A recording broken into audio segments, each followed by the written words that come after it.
From time to time, we all experience the effects of absent-mindedness or of being on autopilot.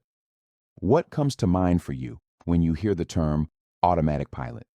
For example, we may be driving home along our route that we take each day, and we manage to stay on the right side of the road and follow all the driving rules. But only occasionally do we arrive at our destination with any actual memory of the drive along the way.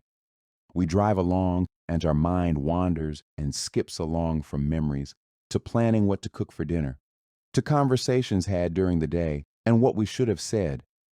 Perhaps a certain emotion was triggered along the way: anxiety, anger, excitement, or happiness.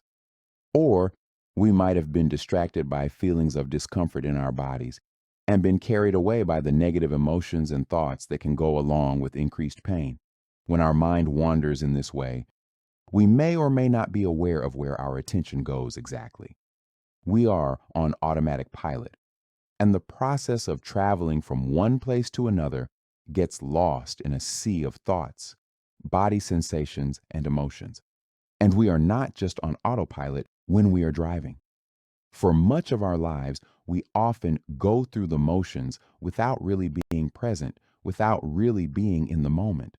When we are in automatic pilot mode, our body is performing an action of some kind, while the mind is miles away doing something else.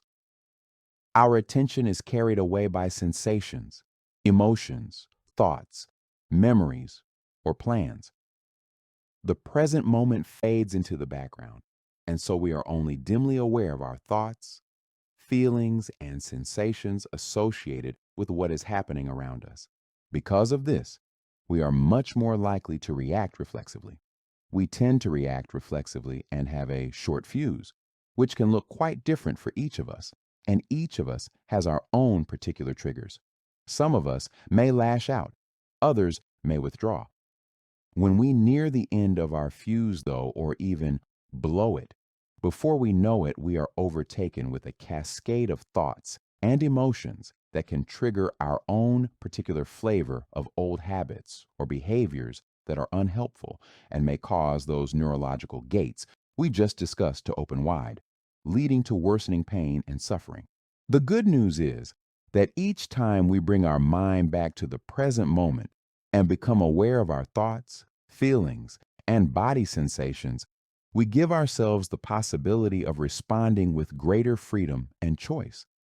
We don't reflexively react with habitual ways of thinking and acting. And what emerges or opens up from this is that we realize we have the choice to respond in a new way.